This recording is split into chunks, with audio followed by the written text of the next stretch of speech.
Salut mes madrilènes, salut mes merengues, salut mes galactiques, j'espère que vous allez tous très bien. Bon bah ça y est, comme prévu, victoire du Real Madrid qui se qualifie officiellement pour au moins les barrages de cette nouvelle formule de Ligue des Champions, puisqu'avec les 3 points obtenus de ce soir, le Real Madrid en compte désormais 12 et donc est au moins sûr de faire partie d'au moins les 24 qualifiés. Bon, mathématiquement, il est toujours possible d'aller chercher le top 8 si on gagne également la semaine prochaine face à Brest, mais là je pense que ça va être compliqué, pas par rapport au match en soi, mais plutôt vis-à-vis des équipes qui sont déjà devant nous et susceptibles elles aussi de prendre des points, et on va donc se satisfaire de cette qualification pour le moment qui va nous rajouter certes 2 matchs en février, mais ça au moins c'est fait. Et victoire du Real Madrid ce soir avec la manière, puisque les Madrilènes se sont imposés assez nettement sur le score de 5-1, après pourtant une bonne entame de l'équipe de Salzbourg qui s'est montrée très entreprenante jusqu'à l'ouverture du score à la 20e minute de jeu de Rodrigo, qui a pris un beau contre du Real Madrid sur une action où tous les attaquants, ou du moins offensifs, ont touché le ballon. On a Mbappé qui récupère une super passe de Ceballos qui décale sur Vinicius qui centre à l'opposé pour Bellingham, qui rate un peu son contrôle, mais Rodrigo qui avait parfaitement suivi conclut l'action avec un petit placé petit filet pour le 1-0.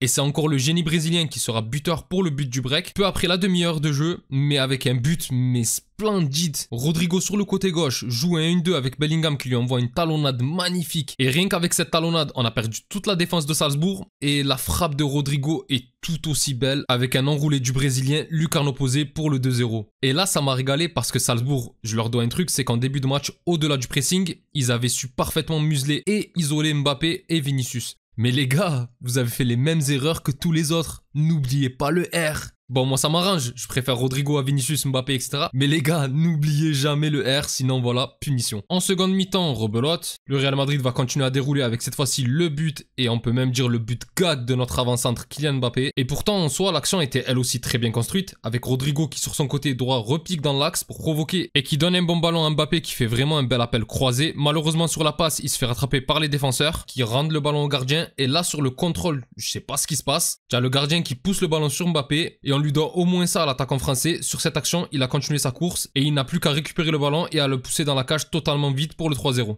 55e, c'est au tour de Vinicius Junior de son but. Alors pour être honnête avec vous, au-delà de ses buts, car il marquera également le 5e, j'ai été assez déçu de la prestation du Brésilien, que j'attendais vraiment beaucoup ce soir. Bon, on est d'accord qu'on n'en avait pas forcément besoin et qu'il a été assez bien tenu jusqu'à son but par la défense de Salzbourg dans cette rencontre, puisqu'après ça, il va finir bien mieux son match. Mais après la rencontre face à Las Palmas de ce week-end où Mbappé a brillé, j'avais vraiment l'impression que son amour-propre avait été touché et qu'il allait tout fracasser. Bon, bien évidemment, quand tu mets un doublé, c'est qu'au final ton match est réussi. Mais malgré tout, je reste un peu sur ma faim. Mais en même temps, si je suis aussi dur, c'est parce qu'on sait qu'il est capable de beaucoup mieux. Mais bon, comme j'avais dit, un peu avant l'heure de jeu, c'est Vinicius qui va y aller de son but également. Beau but, lui aussi, où l'ailier va provoquer sur son côté gauche, faire un crochet extérieur pour se réaxer et se remettre sur son bon pied en s'ouvrant l'angle de frappe et envoyer un enroulé dans le petit filet. Et enfin, à un quart d'heure de la fin, c'est encore le Brésilien qui va finir le match en folie, comme je vous l'avais dit, et qui va encore une fois être à la conclusion d'un très beau contre du Real Madrid qui part de Courtois. Et c'est Valverde qui, après une bonne chevauchée, va donner un délice de ballon pour Vinicius, qui va crocheter et éliminer le défenseur de Salzbourg avant de croiser sa frappe pour le 5e. Bon, j'aurais préféré un clean sheet, mais comme tous les matchs de Champions League de cette année, on va finir par s'en prendre un, et en toute fin de match, le Real va encaisser une superbe volée dans la lucarne de Bistrup qui va pouvoir sauver l'honneur des Autrichiens pour le 5-1.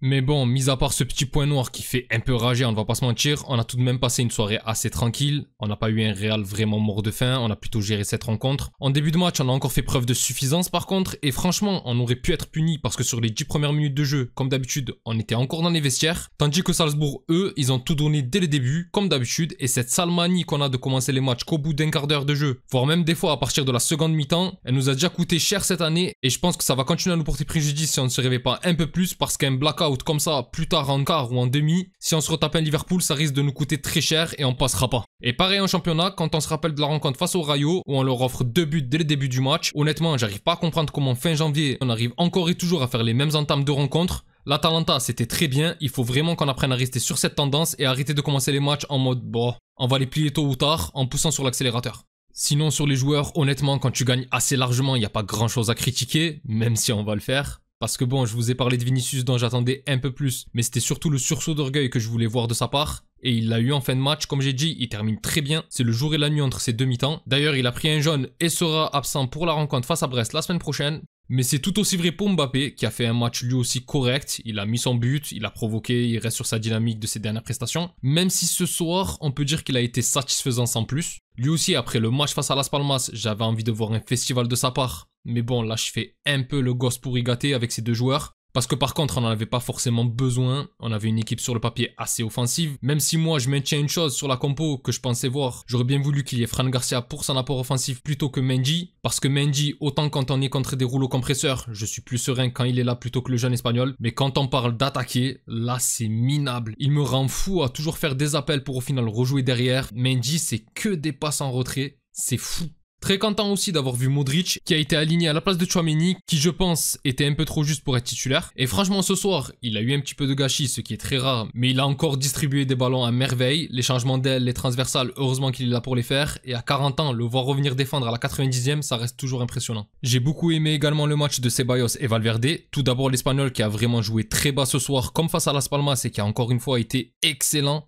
Honnêtement, cette année pour moi, c'est le véritable 12e homme de l'équipe et je le mets mais vraiment à ex-aequo avec Brahim ou même Camavinga, qui sont pour moi des joueurs qui peuvent facilement postuler à des places de titulaire. Et là ce soir, la copie de l'Espagnol, qui a directement été très rugueux en début de match pour mettre la pression aux jeunes de Salzbourg, était quasi parfaite. Il a un peu pris le bouillon en début de match comme tout le monde, mais ça allait beaucoup mieux assez vite par la suite. Et bon, pareil pour Valverde qui, comme je m'attendais, a fait un bon match en tant que latéral droit, bien plus solide qu'un Vasquez, même si j'ai senti qu'il avait un peu mauvaise de monter dans le couloir sans être servi. Mais c'est quand même toujours aussi plaisant d'avoir un joueur capable d'être aussi bon partout sur le côté droit, que ça soit au milieu, en défense ou en attaque. Franchement, il me régale ce joueur. Et enfin, pour terminer en beauté, les deux joueurs que j'ai sentis au-dessus ce soir, je vais me répéter, mais Rodrigo, c'est une dinguerie ce joueur, c'est fou à quel point il est sous-coté. Je trouve qu'il paye beaucoup trop le fait d'être un joueur discret, parce qu'il est pour moi tout aussi légitime que les Bellingham, les Vinicius et les Mbappé, et il le démontre encore ce soir, c'est le monsieur Ligue des Champions, auteur d'un doublé qui te lance le match comme souvent, et je ne sais pas si on s'en rend compte, mais Rodrigo, si je ne compte pas la rencontre face au Celta, où il n'a joué que 15 minutes, sur les 8 derniers matchs auxquels il a participé, il est sur 8 buts et 3 passes D, c'est dire l'impact à chaque fois de ce joueur, franchement ce joueur paye vraiment trop sa discrétion. Mais quand on regarde de quoi il est capable, que ça soit dans son placement, ses appels, ses choix, sa capacité à jouer à droite, à gauche, dans l'axe,